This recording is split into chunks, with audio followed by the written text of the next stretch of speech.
Welcome to Gutter Trash, episode 303, the Thrilling Adventure Hour.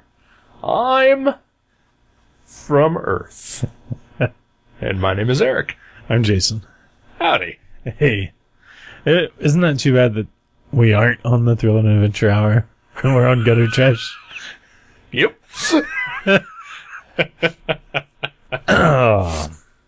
What if we are Acker and Blacker and we just did something terrible and we've been banished to the realm of Gutter Trash? It is entirely possible that that is true.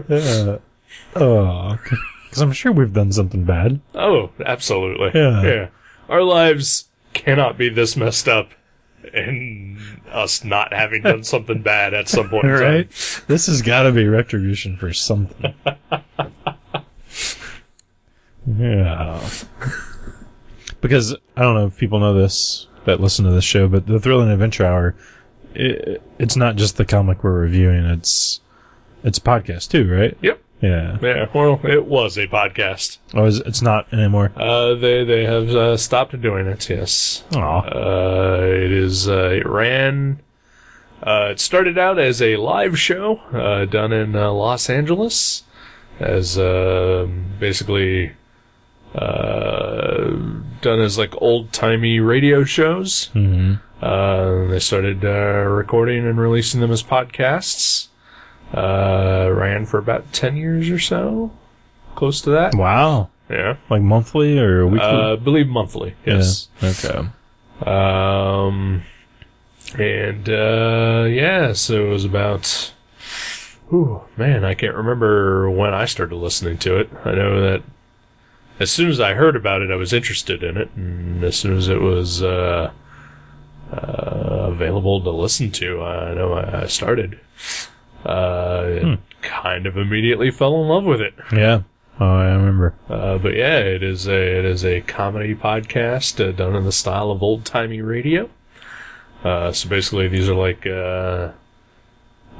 serials that you would listen to, but they are done with a comedic bent.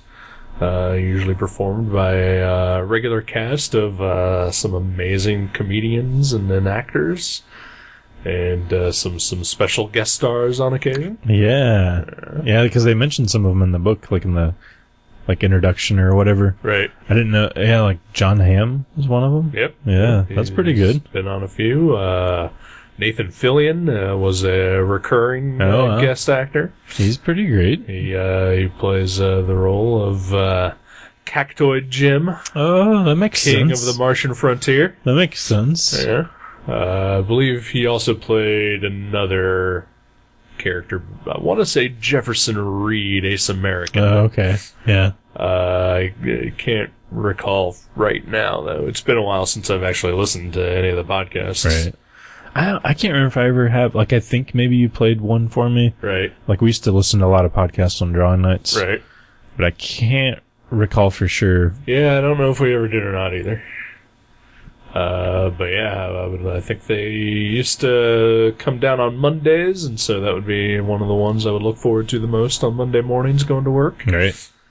But yeah, usually what it is they have an opening show and then closing show, and then the opening is always Sparks, Nevada, Marshall on Mars, which is sort of a sci-fi western kind of thing. Right.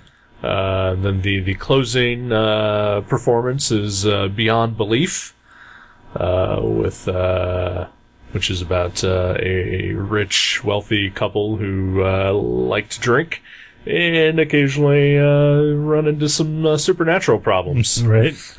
And then they usually do like a middle portion, which is always rotating, but it's like any of the sort of... There's a whole bunch of different ones that they do. They do Captain Laserbeam, Philip Fathom, Undersea Detective. They do Amelia Earhart, Time Traveler. They do Captain TikTok or Colonel TikTok. I can't remember. I think it's Colonel. Colonel TikTok. Another time traveler. Jefferson Reed, Ace American. For a while on the podcast, they were actually doing occasionally. They had it wasn't a live thing that they normally do. It was actually a pre-recorded thing. Okay. It was sort of a noir type thing, but it was featuring the guy who played the creature from the Black Lagoon. Oh, Rico Brown? I think so. Yeah. Wow. Lagoon, obviously not the real one. But, I see. It was like a fictional sort of thing. Yeah, okay. Yeah. I think I did hear that one once. Okay. That sounds really familiar. Really familiar. But yeah, let's see. They also do Cactoid Jim solo adventure, Tales of the United Solar System Alliance,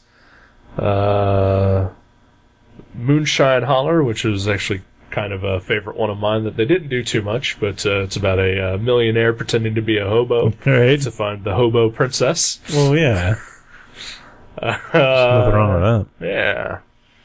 I think that was all of them. That's all of them. And so basically, this comic is set up in the exact same way. It opens up with Sparks, Nevada story. It closes with a Beyond Belief. And in between are all those other things that we just mentioned. Yeah, it's like all 10 stories. Yeah. And then one graphic novel. Yeah, because when you loaned me this, I was like, man, that's a pretty hefty book for a podcast adaptation. Right. But yeah, it's 10 different stories. So. Right. And so the Acker and Blacker write all of them? Yes. Is that what it is? Okay. Yep.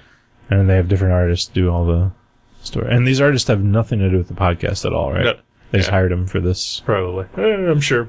Probably fans. Fans or friends or something, yeah. I know the guy who did the cover is Tom Fowler, and he may have drawn the Beyond Belief. Yeah, he did. Yeah. Yeah.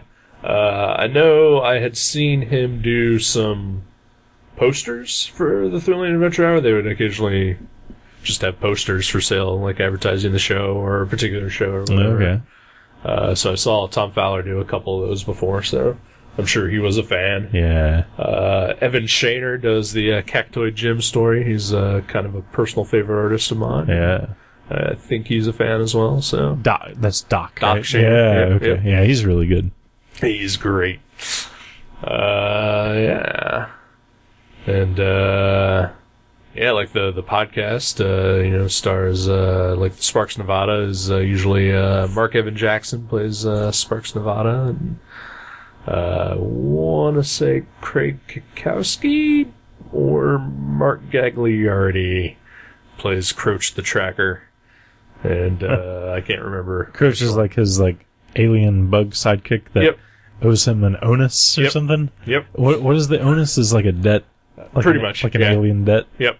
What do you save his life? Because, a lot of these probably, drop me right in the middle of, Right. an ongoing adventure kind of. I mean, it's a complete story in here, but the characters obviously have a history. Right. And I was like, I don't get, what their background is, but. That is pretty much it, though. Okay. Yeah, Sparks Nevada, I believe, saved Croach's life at one point in time, and Croach is now under a life debt that he is continuously paying off. Okay.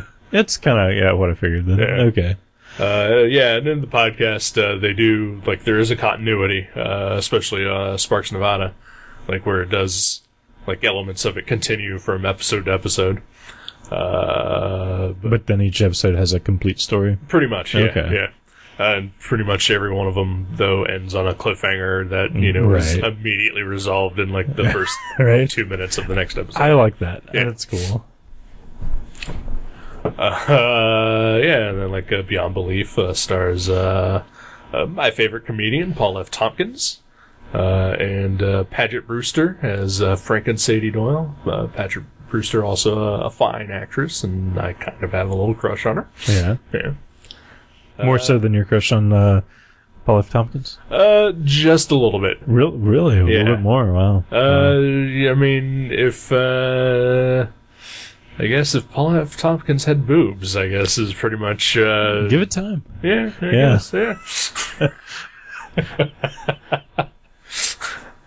Yeah, he is great. Oh, yeah. And I'm not familiar with her work, but both of those characters, spoiler alert, that is my favorite story in this comic.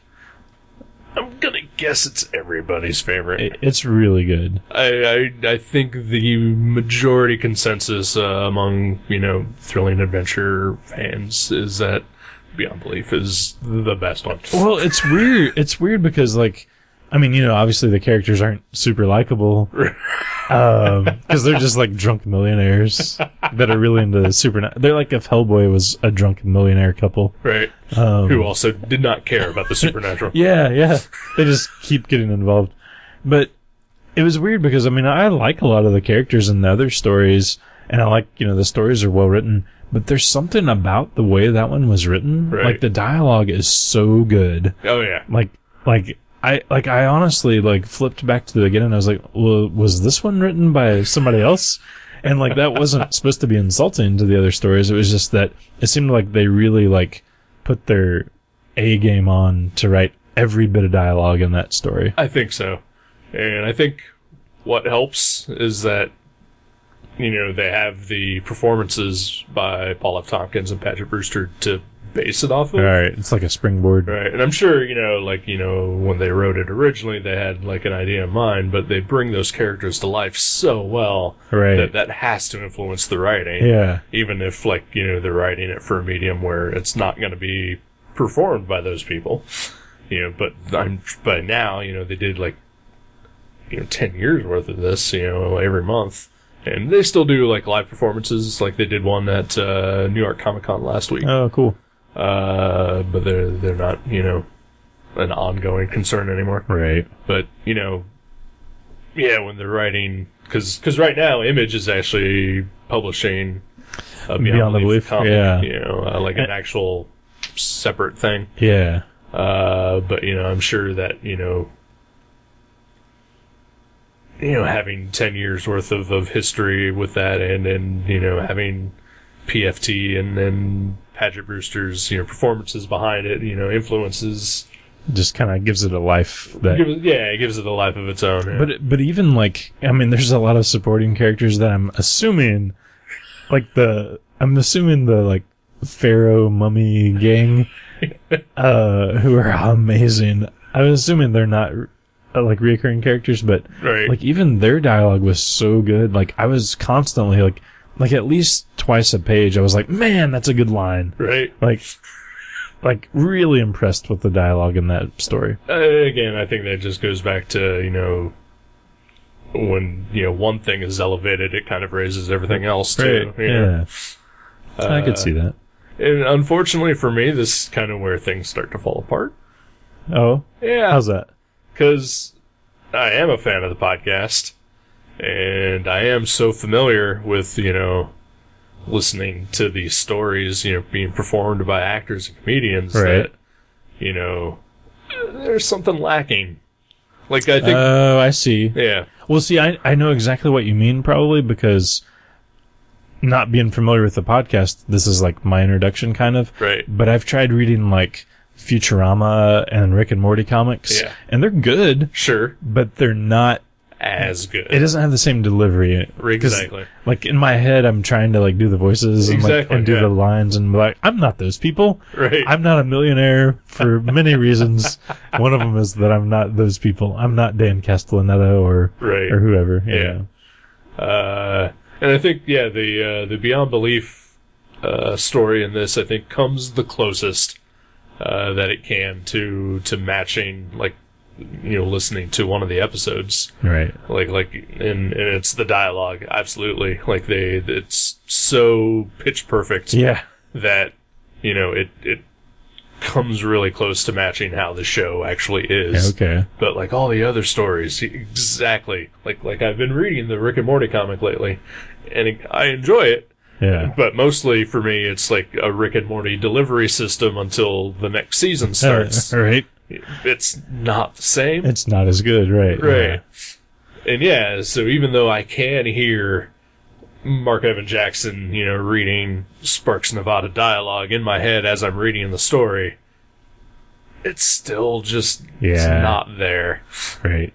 And so overall, I've kind of found this whole thing disappointing. Really? Okay. Yeah. See, that makes me feel better because I'd say I was okay. Yeah, the first story was the Sparks Nevada story, and I read that and I was like, oh, that was kind of cute. Right. And then the second story was was this Fathom? Philip Fathom. I really liked that one. Yeah. Like, I love the art, and I love the character, and just the overall tone of that story. Yeah. It's kind of like a weird comedy, like, set in the Hellboy universe, to go back to the Hellboy. Like, it reminds me of that. Yeah.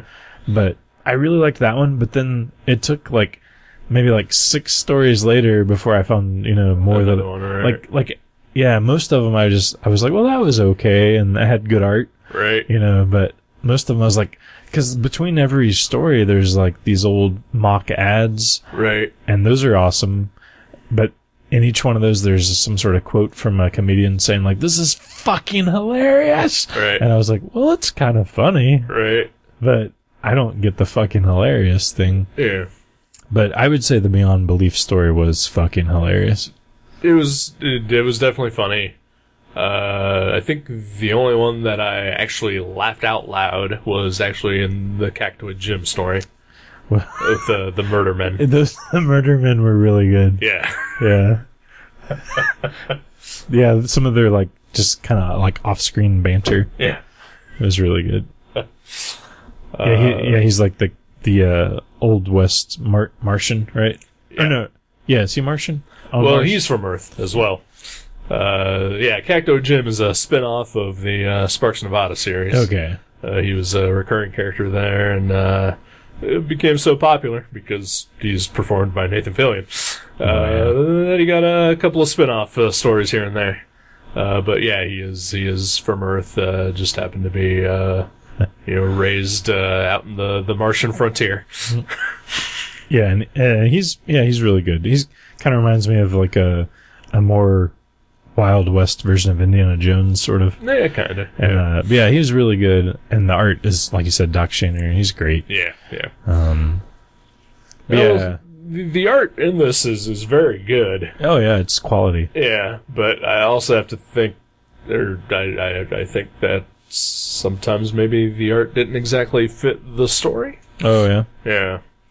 Like, I don't know. I was just thrown off by the art in a couple places, and I never found the art bad. Never once. Yeah. Like, it just, to me, sometimes it didn't click right. Right, yeah. Yeah, I'd say overall, I'd say all the artwork was good. Yeah. Yeah, good artwork. But, some of the stories are just kind of like, that was okay. Right. And, I mean, and I gotta imagine that it's not super easy to translate something that you've been writing for 10 years into a completely different way. Right, yeah. Especially when, because I'm sure that the more people read this book were fans of the podcast than those that didn't. Yeah. It's like when we tried to do Gutter Trash as a mime sequence that once. It didn't work very well. Yeah, because... And ultimately it just disappointed Joe. Yeah. Our only fan.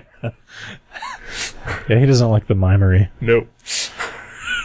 But like you said, because, 10 years of doing it one way. Right. I mean, it's cool that, they even said at the beginning, he was like, yeah, we want to make this into a comic and a movie and a play and like whatever. Like, yeah, I think that's cool to try to branch it out in different mediums, but it does make me want to read the Beyond Belief story. Oh yeah, like and like somebody good is drawing that I can't remember. Phil Hester, I believe. That's who it is. Yeah, he's pretty good. Yeah, he is. Yeah, he is. For some reason, I was thinking Duncan Fegredo, which I kind of wish now that in my mind because I love Duncan Fegredo. That would be pretty awesome. Too. Yeah. Yeah, sorry, Phil Hester. I kind of like Duncan Fegredo better than you. No, I'm sure they're both nice guys. Oh, yeah, absolutely. On the same exact level of nicety. Oh, you know what? I've interacted with both of them on Twitter. They are both very genial. They post a lot of awesome artwork. They both seem to be funny guys, and they're very friendly. Sorry, Phil Hester. We have a history with Duncan Fegredo. He was doing Shade the Changing Man in our formative years. Pretty much, yeah. I mean, sorry, Phil. Duncan was there first. Right. Yeah. Like, I really do like Phil Hester. Yeah, like, he's good. Really do. Yeah, he's good. And I think that he is also as good a writer as he is an artist as well. You know, we did The Coffin some years ago. Oh, that's right. Yeah, that was good. Yeah. But Duncan Figueredo, I knew of him first, and I kind of, I loved him first. Yeah, he was your high school sweetheart. Yeah.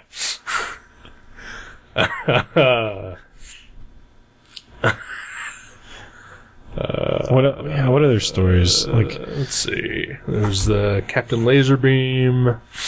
The Captain Laserbeam was my least favorite story. Yeah, it's that. I think that one disappointed me the most. Yeah.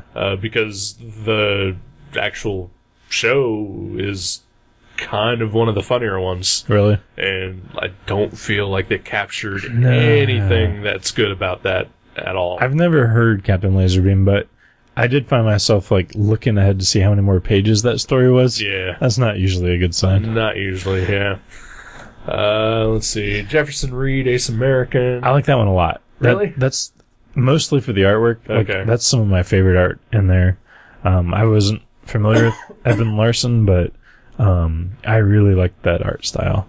It was fine. Again, like I said earlier, I did not have any fault with the art itself in any of these stories. Just sometimes I felt like it wasn't the correct matchup.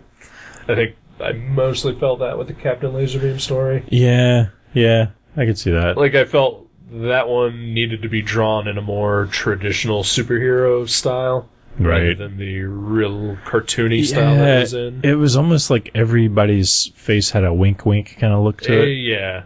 And I was like, And I maybe would say, maybe not the wink thing, but the Tales of the USSA, maybe the art, I don't know, would have been, it wasn't bad art, but I just feel like maybe it would have been cooler if it was darker and a weirder. little more straight. Yeah. Yeah. And I think you need that sometimes. Just to sell it, Right. to sell the joke of it being Exactly. You know. I've heard this talked about before, like Leslie Nielsen.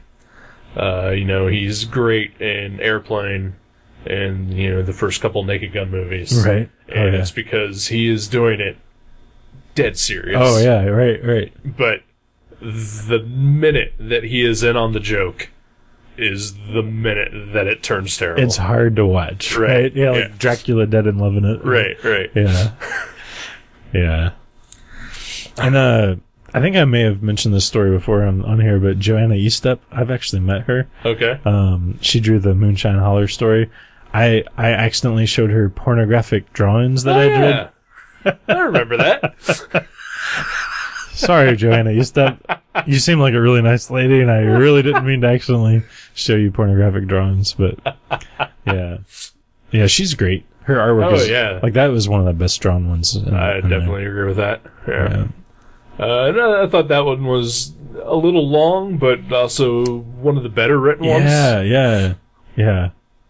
It was really good. Yeah. It had, maybe kind of some cliched characters, but they didn't go down the same roads that you'd expect. Right. It was this town of pretty fucked up people that kind of reminded me of the town in 2000 Maniacs, that movie. Yeah. But they were kind of nice people. They were just misinformed with what they should be doing. I mean, you do know what that story is based on, though, right? No. No? Okay. The Moonshine Holler story presented in this is based on I want to say short story by Shirley Jackson called The Lottery. Okay, because I actually kind of wondered that at the beginning. I've never read Shirley Jackson's The Lottery. Right. But I know of it because Kathleen is a big fan. Sure.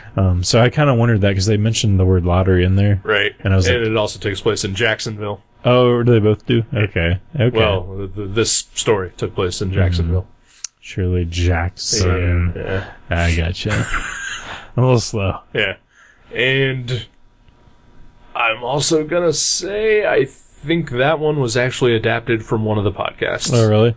Because as I was reading it, I was like, I'm pretty sure I have heard this story being told. Right. Yeah. And not just because you read the lottery. Right. Yeah. But yeah, like just the stuff about the soup stone and the hobo. What was she? The hobo Duchess. Yeah. Yes. Yeah. Yeah. You know what? Maybe that was from the one that I listened to with you. If I did listen to one, because it kind of sounded familiar to me as well. Right. Yeah. Oh well. But yeah, that was the only one that I think I recognized from the show. So that may have just been a straight adaptation of that. But I think the rest of them were all original stories. There is something I was going to ask you about. Okay. That is kind of a mystery to me. All right. In the back, there's about the creators, the vagrant scoundrels and thieves that put this book together. There's a little thing about, we were talking about Tom Fowler drew the Beyond the Belief story. Yeah. There's also a credit for Billy Fowler. Okay. And it says he's a freelance illustrator and comic artist, blah, blah, blah. But I looked at the beginning, I cannot find his name anywhere in the beginning of the book. Did he maybe do one of the ads? Oh, maybe. Yeah, because you did mention that there are a lot of fake old-timey looking ads throughout the book. Maybe he did like one of the spot illustrations. Maybe even the sexy Betsy Ross. That one has an N next to it, as a signature. I don't know. I couldn't find his name anywhere. But I was like, I wonder what he does. I mean, the entire book is pretty well designed and laid out. Maybe he even did that. Yeah, it has a very kind of like those old newspaper ad kind of things, with Ben Franklin's clocks and whatnot everywhere. It's really nicely laid out and designed. We should totally be smoking Patriot brand cigarettes right now. Oh yeah, and drinking some work juice coffee. Right. Yeah, you could probably use the work juice coffee. Right? Definitely could. Absolutely, I could. But thrilling adventure hour.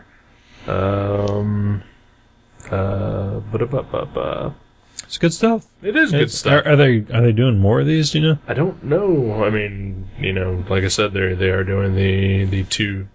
Well, I guess the Sparks Nevada series is finished for now. Okay. But the Beyond Belief was kind of delayed, so I think it's still coming out.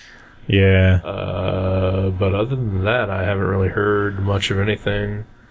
I want to say, because Acker and Blacker have also done work for Marvel as well. Oh, really? Yeah. Okay.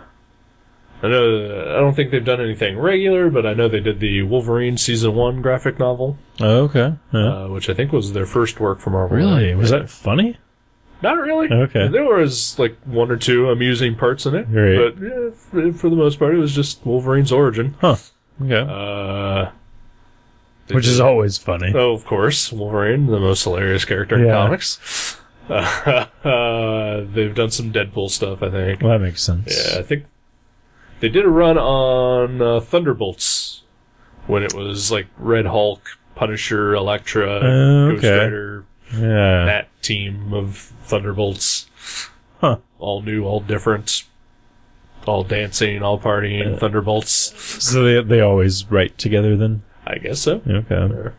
I know one of them, I'm going to say Acker, hosts a podcast called the Nerdist Writers Room. Okay. Where I think they just interview other writers and talk about the craft and all that. But don't hold me to that.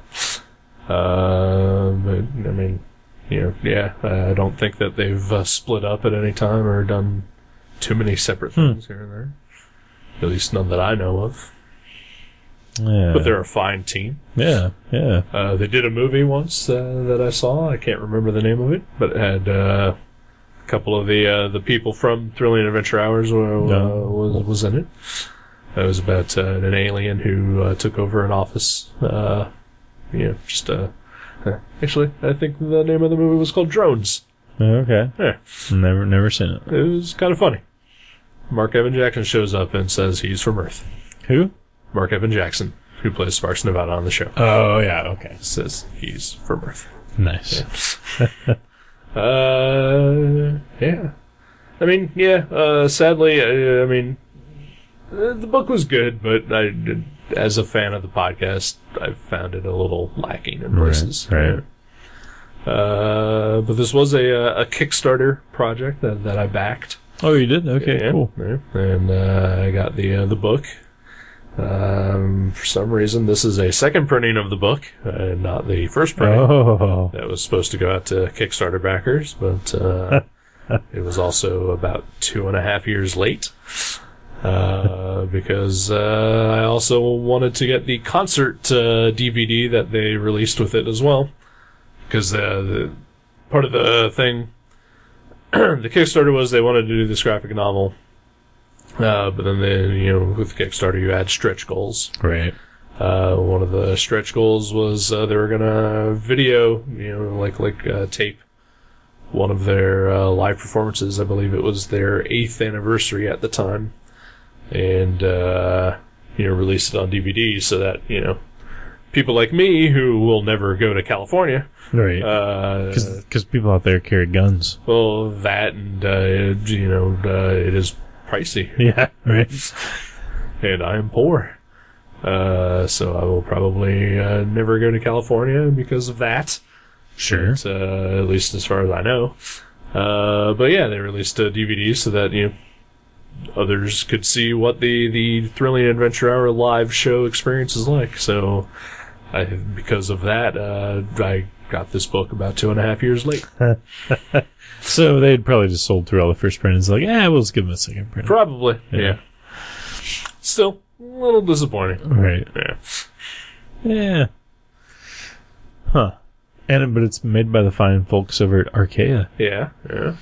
So that's weird, right? Like it kickstarted it, but it was published by a... Yeah, partnership. Okay. That kind of thing happens all the time. I think a lot of people Kickstarter a thing and then go through Image or whatever all the time. So it's a means. Huh. Maybe I'll do that. Yeah, you should. I'll kickstart and then I'll go through DC. There you go. I'm sure that's happened at some point. There is one funny thing, speaking about publishers. The Beyond Belief series that's coming out. Yeah. Diamond really likes to destroy the copies of Beyond Belief because our good friend Joe G special ordered the latest issue of Beyond Belief because I guess we hadn't carried it, and his copy, the only copy we got, came in pretty damaged, just in the boxes it was crushed, and we're like, oh, so we reported it as damaged and sent it back. Or no, we didn't even send it back. We were waiting for them to tell us what to do with it. Right. And they sent us another copy that was just as damaged as the first one. Yeah. And then Joe was like, I reported that one damaged. He's like, you know what? He's like, I just really want to read it. I'll go ahead and buy this one. And then last week we got in the replacement copy and it was damaged as well. Huh. Like all three of them. And like, it's not the same copy that, right, yeah, because we have all three of them in the store right now. It's like, they just like to like kick that book around. That's weird. Maybe they're just like the guys that work in the warehouse are all fans of the show and they're all just like reading it when and they're like crunching them on accident. Either that, or maybe the guy who's in charge of packing that particular box is was somehow spurned by Acker and Blacker. Oh, He's yeah. just out for vengeance. Yeah, like he wanted to get a ticket to the show. Right. Or maybe he was one of those people that kickstarted it and he got it 2 years late. It could be that too. I hear they're really mad about those things. Well, I'm trying to think here, because I bought the Wolverine Season 1 graphic novel at Mavericks. I'm trying to think, was mine damaged? They have to be a really savvy Diamond employee to connect that. But yeah, I would like to read more Philip Fathom stories. I would read those. Moonshine Holler, I would read another one. Yeah. That was fun. And definitely Beyond Belief. Absolutely. Before when I gave you this book, I wanted to warn you about Philip Fathom. Because, again, it's just, one of those things where, like, I listen to the show, I know what it's supposed to be. Right. Like, I wanted to tell you that, okay, when you read the Philip Fathom story, every time he speaks, you have to think of it as if it is someone doing a Christian Bale Batman voice. Oh, no. So I wouldn't have liked that as much. But in the audio show, it really works because it's hilarious to listen to. Right. Okay. Because they're just clearly making fun of. So over the top, right? Yeah. I mean, not that Christian Bale's Batman voice wasn't over the top, but Right, yeah. he just didn't realize that. Exactly.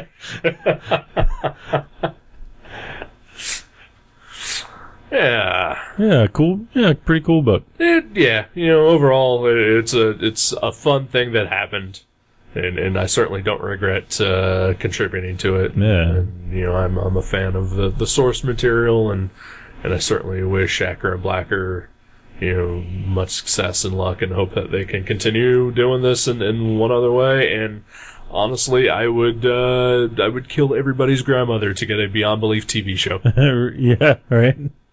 So how can like if I just wanted to listen to their show or watch videos, Right.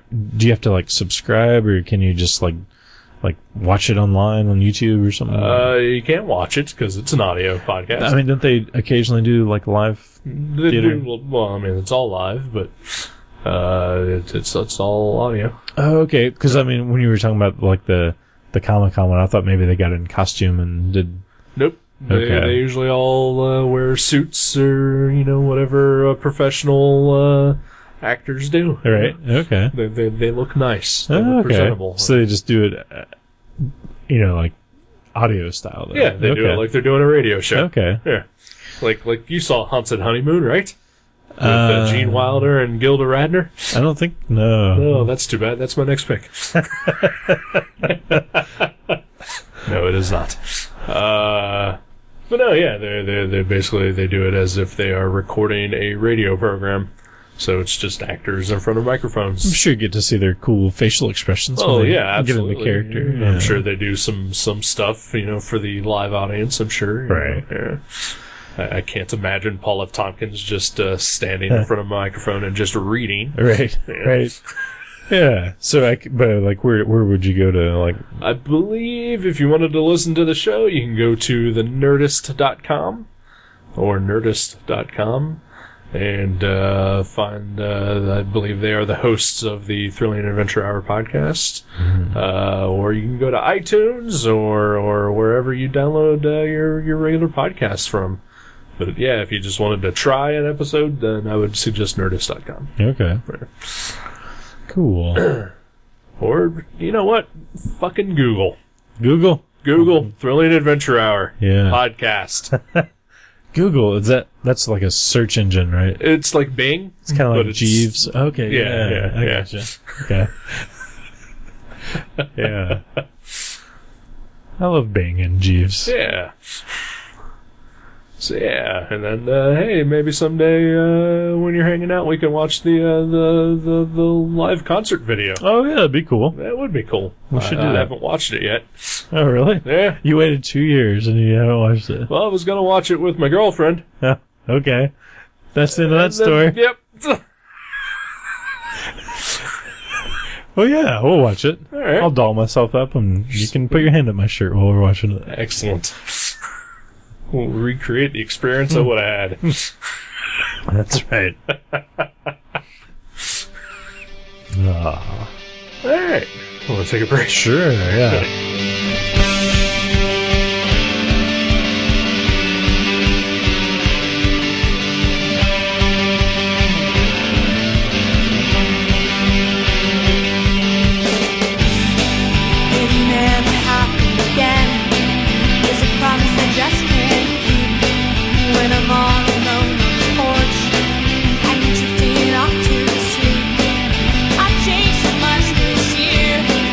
But I did it for you, my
Hey, welcome back to the show.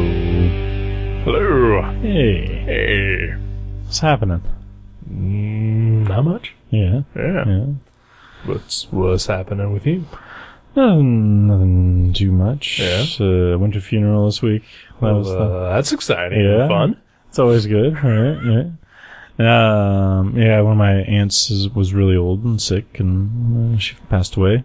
I'm sorry to hear that. Yeah. So I went to her funeral yesterday, and it was nice. It was pretty, and people said some nice stuff and told some funny stories. And I always like that at funerals when there's like that section where people are allowed to come up and like say things. Right. And I remember the first time Open mic. Yeah, that's what they call it. Yeah, and I know when the guy like for some reason I think it's because when I was a teenager.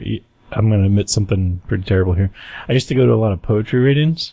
I didn't read poetry, but I would like go there with my friends and they would like do open mic poetry readings. and whenever I hear open mic, for some reason, like I go to that and I was picturing like hippies and punk rock people up there like, doing poetry at this funeral.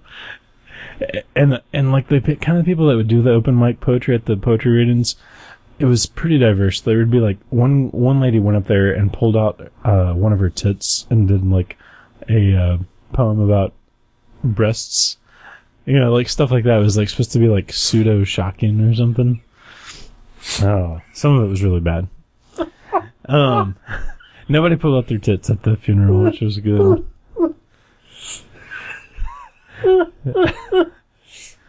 Yep, those were the days. Oh, man. Did you ever go to a poetry reading? Nope. No. Yeah. Yeah, they used to have them downtown Dayton, a couple different coffee houses. So I'd go there like once a week. I think they still have them in places. Like Ghostlight Coffee, I think, does it. Oh, do they really? Yeah. Okay.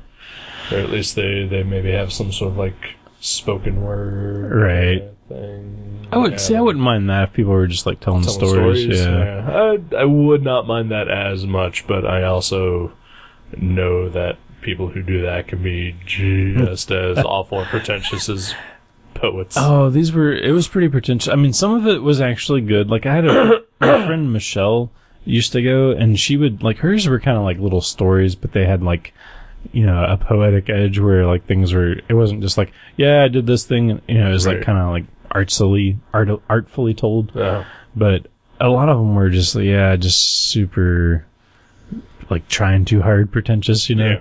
Like the lady with her tit hanging out. Right. Yeah. But hey, at least you got to see some tit. Yeah, at least it's always nice. I like that. But yeah, I don't know. So anyway, it was an open mic thing, and I remember one of our customers like 10 years ago passed away from Mavericks, and like after like at the funeral they had like this open mic thing, and we went to it, and Jack was like, I don't like it when they do that like thing where people get up there and tell stories about positive things that people's lives. Like they should just when someone dies, you go there, you stare at their corpse, you leave, and then they stick it in the ground, like, and I'm like, I really like the idea of like actually like telling something fun, celebrating their life. Yeah, exactly. Yeah, I like that. I think a lot of older people don't get that. Yeah. I think it maybe depends on their upbringing as well. Right. Like, I'm sure some people who might be like, maybe have been really raised like in a maybe strict religion, or something like that. Yeah, I'm sure he was, yeah. Probably, it's like funerals are, dour, somber affairs, Right. Yeah, people were like laughing and telling stories at this one, and Yeah, and I remember when my grandmother on my mom's side died, like like we all, obviously it's one of those things where sometimes you're just waiting for a person to die, not like in any kind of malicious sense, but you just know it's coming. They're sick and they're suffering, and you're just like, well, it's going to happen. you can at least prepare yourself a little bit. So it was kind of one of those things, like she was old, she had been sick for a very long time, and she passed, and so it was not everybody was basically like in that situation. I think you do get some of the grief in the morning out of the way already, right? Because that person is suffering. So there's a little bit of that, and then my family, my mom's family is all very, very Puerto Rican, right? And pretty much more than 3 Puerto Ricans in a room is a party. Yeah, right. And I've always found that to be true. Right? Yeah. And so after the service and the burial and everything, and the awkwardness of figuring out how we're going to do a funeral procession when you have to drive on Chicago highways. Oh wow! Which what the answer to that is? You drive like a maniac because you can't do a funeral procession on a Chicago highway. Yeah, that's crazy. Who planned that? Isn't there like a state route to bypass the highway? I guess not. Ours yesterday went through like some pretty weird back country right, country roads. Yeah, but it's that's funny too. Like I noticed a lot of people pulled over like as the funeral procession passed. Yeah. And you don't really see that in the city, but like on these country roads everybody was like pulling over to show respect, and I was like, that's kind of sweet. That's nice. I mean, I don't think it's necessary, but I do think it is the law. Oh, is it? I think you're supposed to. Yeah. Like even on like a main road? I think so. Oh, wow. Yeah. Okay. Well, a lot of people were doing it. Hey, I just got a text. The Mets won. It will be Mets and Cubs on Saturday night. Excellent. Yeah. Actually, just a second ago, I tried to check the score, but there was no official final score yet. Okay. Cool. Yeah, my brother is a big Mets fan. He just texted me. And you and I are big Cub fans. Yeah. And so that's an exciting time for us. It is. I bought a Cubs-ish t-shirt. Like it's unofficial, right, but it's definitely a Cubs shirt. Our friend Kurt Dins drew like a zombie monster cubby. Yeah. And I wore it the last 3 times the Cubs played, and they won the last 3 games. Yep. So it's pretty awesome. It is pretty awesome. So you better be fresh in the wash and ready to go for Saturday. Yeah. Yep. It's clean right now. That is good. Yeah. And then speaking of my mom, she's a big Mets fan, and my dad is a huge Cubs fan. So that'll be an interesting thing on Saturday. That's awesome. Kind of wish I could go over to their house and watch the game with them. I actually wore, because Tuesday night was my aunt's viewing, right, and the Cubs were playing at 3:30, and I wore my Cubs shirt under my dress-up shirt. It's good they have the priorities. Yeah, I mean, I didn't want to put it right on top. Well, sure. Because maybe if it was a regular Cubs shirt, but not the zombie Cubs shirt. Right? Yeah. Yeah. Probably inappropriate for a week. Right. Yeah. I did have my Ernie Banks grief veil on. Oh, sure, of course. So at least there was that. People got to see rally behind. But I should have went Harry Carey grief veil. I like the Ernie Banks. Okay, cool. But yeah, that's exciting. Cubs. Yeah. Wow, that's cool. Look at us talking about sports on the podcast. This is our sports podcast. Welcome to what would our sports podcast be? The dugout trash or something? The nasty dugout. We would be called what's like a nasty thing in baseball? Like spitballs? No. I don't know. Sliding into a third baseman and breaking his leg. That's pretty nasty. Yeah. I'm not sure. Yeah, we don't know enough about baseball. Nope. We just know that we like the Cubs. Pretty much, yeah. At the beginning of the year, I'll tell our listeners this, before the season started, I told one of my coworkers that this was the year, this is the Cubs year, for many reasons, but part of it was the Back to the Future film that, where they come to the year 2015 and the Cubs have won the World Series. Yep. And I bet my coworker $20 that the Cubs were going to win the World Series this year. And so far, I'm looking forward to that $20. Yeah, yeah. Yeah, it's funny that you kind of say that because I mean, my dad was talking about this the other day, that my brother called and just to say hi or whatever, and then so he was like, "So hey, the Cubs, yeah," because we're all the Schonborn family or Cubs Chicago fans. and a lot of Chicago family members. Yeah. So my brother called and he was just like, "Yeah, what do you think?" And my dad's like, "Nah," and and my brother's like, "What do you mean? Like this is huge." And my dad's like, "Yeah, I'm 68 years old, or no, he's 74 years old, and I've been a Cubs fan all my life, and they've pretty much disappointed me for every single year of that life, and yeah, I know what to expect." Oh, that's terrible.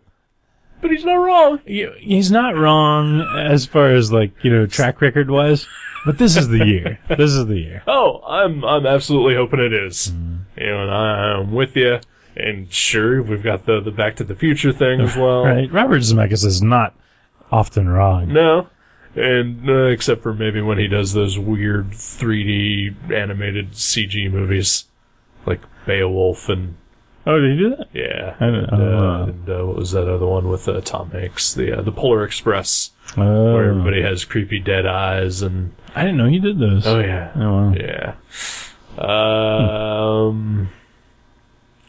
But, also, there's also maybe a part of me that also thinks that, there might be some sort of conspiracy to fix the game so that it matches up with Hollywood history. Yeah. Hollywood does run everything. Yeah, and I'm not going to be, yelling about the conspiracy if that happens, but I'll just take a smug satisfaction in that, hey, knowing that you peeked behind the curtain. Yeah. But also at the same time, I got to side with my dad a little bit. I'm a Cubs fan. But you're also a realist. Exactly. Yeah. No, it's very possible they won't win any more games, and I would still be very proud of them. Oh yeah, absolutely. But I would love to see them make it. At least in the World Series, if not winning the World Series. Right. I know. I read an article. It was after they lost the first game of the division playoffs against the Cardinals, and there was an article. It was like, hey, sorry to spoil all your shit, Cub fans, but pretty much every instance where they lost the first game, they've never come back to win. Yeah. And so, when they won Tuesday to clinch the division title, I was just like, fuck that guy. Yeah. Right. Yeah. Yeah. That's what I'm going to say to you in a week. I'm rooting for the Cubs. No, I know, but I'm just not going to be super disappointed right. if they don't. Yeah, I won't either. I would love to see them make it, though. If they don't win, I'm just going to be like, well, Cubs. But, if they do, then, feelings boner. Feelings boner. I agree. And then, I posted something on Facebook the other day, which it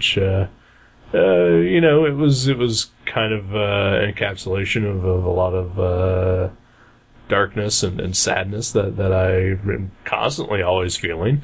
But at the same time, there was I tried to also make it a joke as well. That I'm pretty much just a sad, lonely, girlfriendless, lifeless, failure and no friends and no family and no life and it's all terrible and I'm kind of a worthless sack of shit. But the Cubs are in the postseason. Yeah. See? It all balances out. Yeah.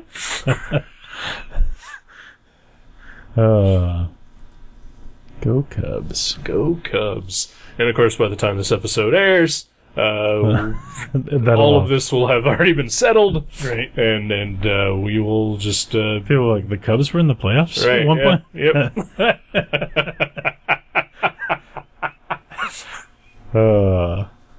Yeah, by the time this airs, the Cubs will either be in the World Series or not. Yeah.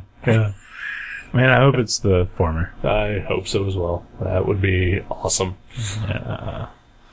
We'll have to figure out a way to watch those games if that happens. Yeah. Too. Well, the World Series will be broadcast on regular television, so we can watch them. Yeah. The playoffs, however, we're probably just going to have to keep refreshing Twitter. Yeah. Yeah, well, I've been listening to the audio at work on ESPN. So, yeah. Yeah. I think I actually like listening to baseball games at least as much, if not more so, than watching them. Right. Because I can do something else Yeah. and not feel like I'm missing out on part of the event. Sure. Like I was doing some like digital artwork the other day at the house, doing some coloring while I was listening to the game, and like that was super fun. Yep. I enjoyed it quite a bit. I've discovered over the last couple of years that despite being the nerdy art fag, that I can enjoy sports as long as I am working on something else. Yeah. Yeah. Like if I'm drawing or usually just drawing. I can totally get into a football game as long as I don't have to fully pay attention Right, to it. exactly. Yeah. It's like when I watch female mud wrestling, sometimes I jack off while I'm doing it, just to give me something completely different to keep my hands busy. Right, exactly. Yeah. I think I've actually talked about this before, but I used to have to run sporting events all the time when I worked at the TV station. Right. And I actually kind of became a football fan a little bit, while doing that. But it was mostly just because, there was a responsibility attached to it. Right. Kind of felt like you had to keep up a little bit. Yeah. I never liked football. That's the one sport I've It's my least favorite sport. Yeah, mine too. Well, not my least favorite, but it's definitely down there. I can't think of anything like soccer. I would rather watch soccer for sure. Really? Over football. Oh yeah. I mean, stuff actually happens in football. I can't stand it though. It's my least favorite. I would rather watch like two drunk people play checkers. That's kind of what soccer is like, although not as exciting. Right? Yeah, seriously, like I had to run a couple of soccer games occasionally at the station, and if you think that I'm suicidal now, I mean, when I had to sit there and essentially watch grass grow as people trampled over it slowly. The crazy thing about soccer is that a game can last quite some time, and that they'll end with a tie. It's 90 minutes. Yeah, 45 minutes per half. And they don't usually take any breaks or anything like that, because we would actually have to run commercials while the game was still happening. Oh, really? Yeah. That sucks. Yeah, and they will score nothing by the end of the match, and it's like, that's just over. Yep. Right. Yeah, that's bad. They should have like a little sudden death 1-on-1 kind of thing. Something. Yeah. Like in hockey, they do that. Sure. Right. Yeah. That's weird. Yeah, but I enjoy hockey. I mean, I would rather watch people play pool than football. I'd rather watch I would too. Badminton, whatever. Yeah. I'd rather watch cornholing than football. Yeah. Yeah. I'm with you on all these. Yeah. I'm just saying, but not soccer. It's not soccer. Huh, no. Okay. I'd even rather watch golf over soccer. Definitely. Yeah. Definitely. Because at least that'll put you right out. Sure. Right. Football, I find it not exciting enough and not boring enough and not anything enough. Right. I just don't like it at all. Like I said, it's something that I grew to tolerate, and if I am doing something that takes more attention away from it, then I'm perfectly fine with football. Right. Yeah. I'm never going to be sitting around my own house, and turn on a football game. Right, wearing your Bengals jersey. Right, yeah. But if I'm at my parents' house and happen to bring some drawing supplies, then, I'm perfectly fine to stay in the same room that my dad is in and while he's watching football. Yeah, it's background noise. Yeah. Well, I do find there is something about the sound of sports while I do other stuff that sort of like especially football that just reminds me of comfortable winters. Oh yeah. Yeah. So there's a bit of nostalgia. A little bit, yeah. Because, even as a kid, I never watched it, never got into it, never wanted to. Yeah. You never played? Did you ever play any sports at all? No. Yeah. I'm a fat asthmatic. You can play football. I was certainly, coaches attempted to recruit me numerous times. Right. Because I am a giant man. Yeah. But I was just like, no. Yeah. A, asthmatic, and B, I like art. Yeah. Yeah. I like art, and I like girls, and I don't want to have to touch other dudes' privates. Right. Well, they didn't ever even ask me, because they're like, I think that guy goes to poetry readings, so don't even bother. That is the one thing, though, about sports that always gets me, is that, like, most people who are diehard into sports are, like, just the most homophobic, trash people in the world. But, like, all their favorite sports are just all about dudes crunching each other's privates in their faces. Well, that's why they're so homophobic. They're like, I get enough of this shit on the field, I don't need it in my bedroom. Yeah, it's weird. It's weird. Or, like, wrestling fans are also generally super homophobic, and yet that is half-naked dudes, just oiled up half-naked dudes. Rubbing each other and gripping each other, right? Yeah, and often in flamboyant costumes. Right, yeah. Or very little. Right, yeah. It's awesome.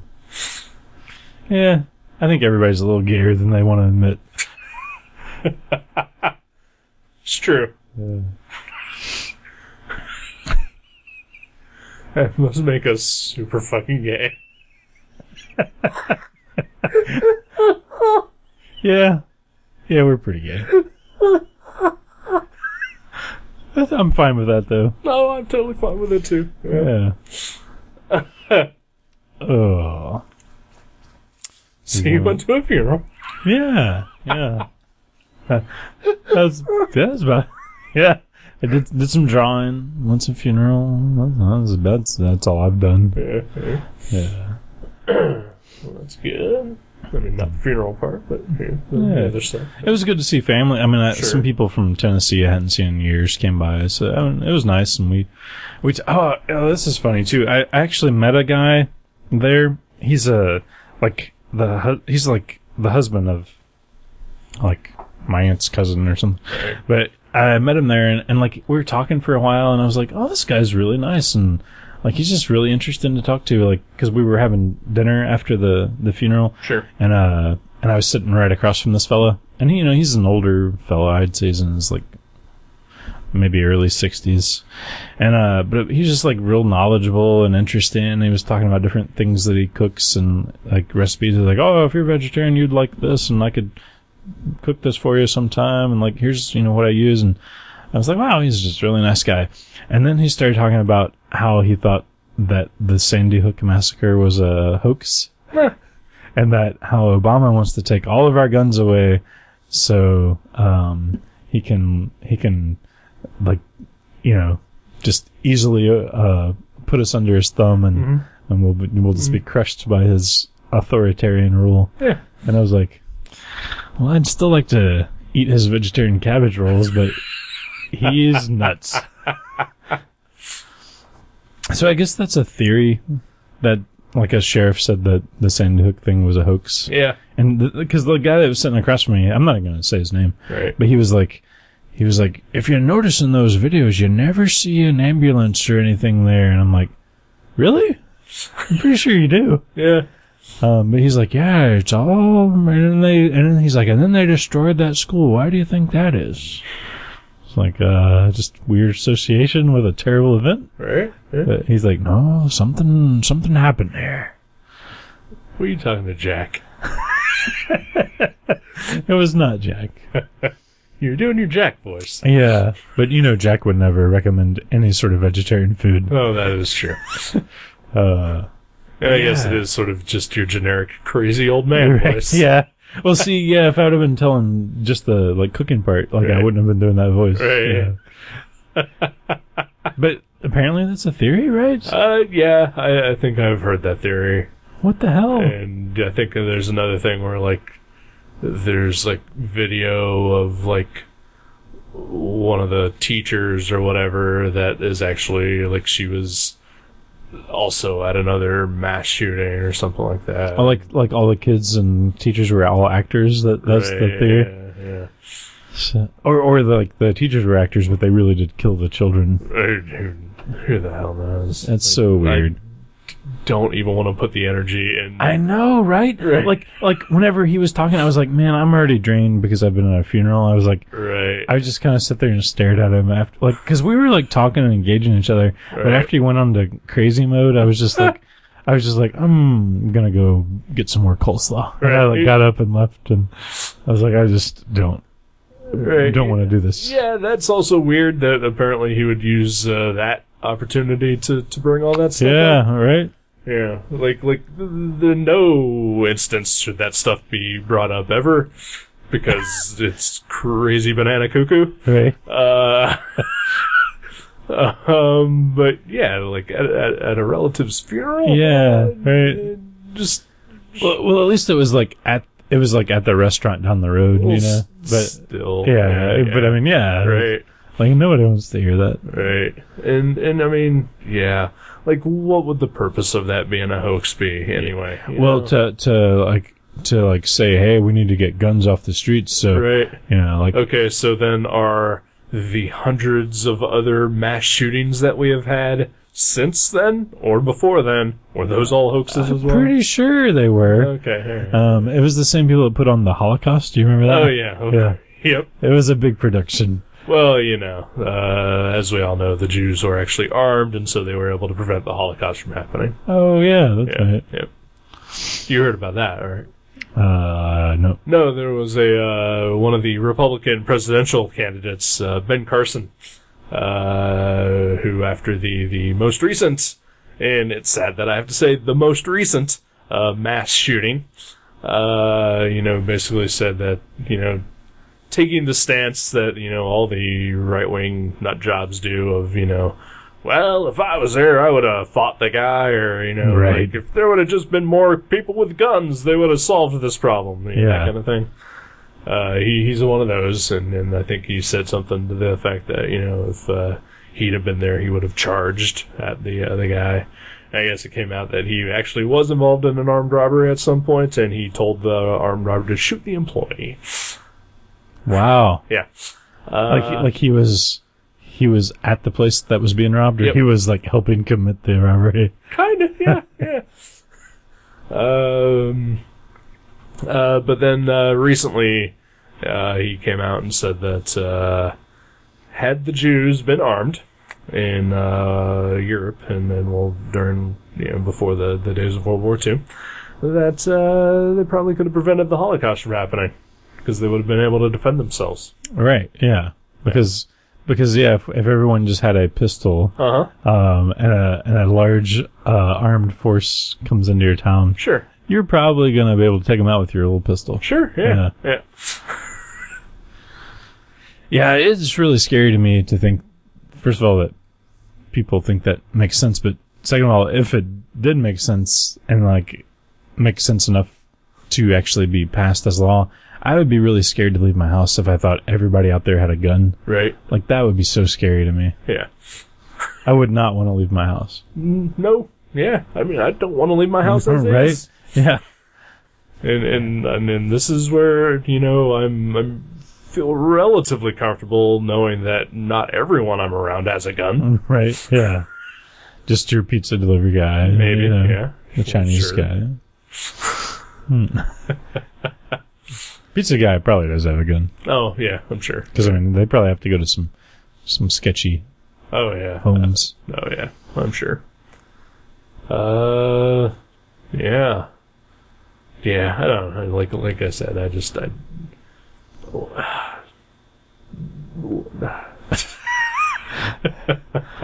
Cubs win! Cubs win! Fly the W. Yeah. Well, so, speaking of awesome things to watch, like the World Series, is there a movie in our future? Maybe. No. We could just watch the game on Saturday night and review that. There we go. That would be awful.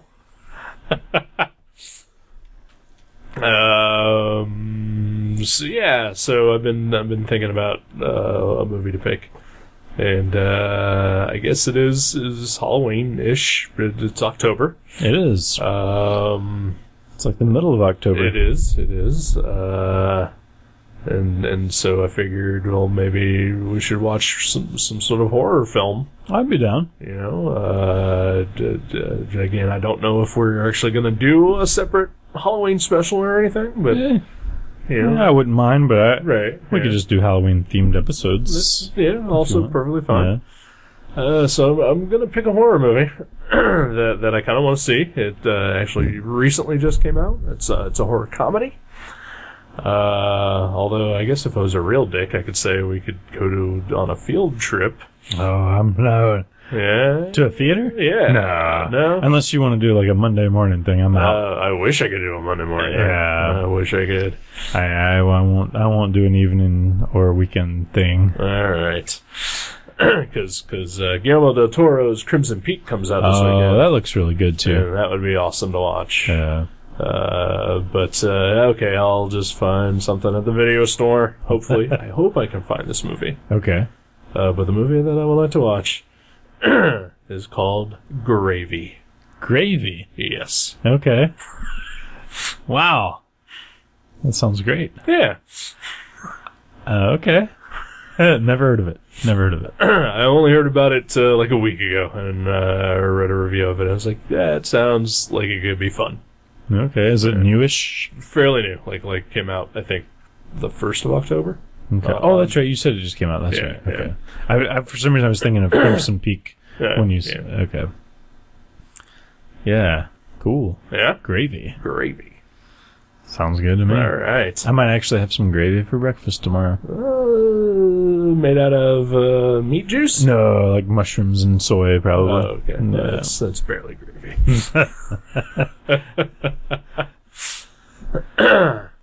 Yeah. Yeah. Cool. Gravy. Gravy time. Good. I'm on the gravy train. Sweet.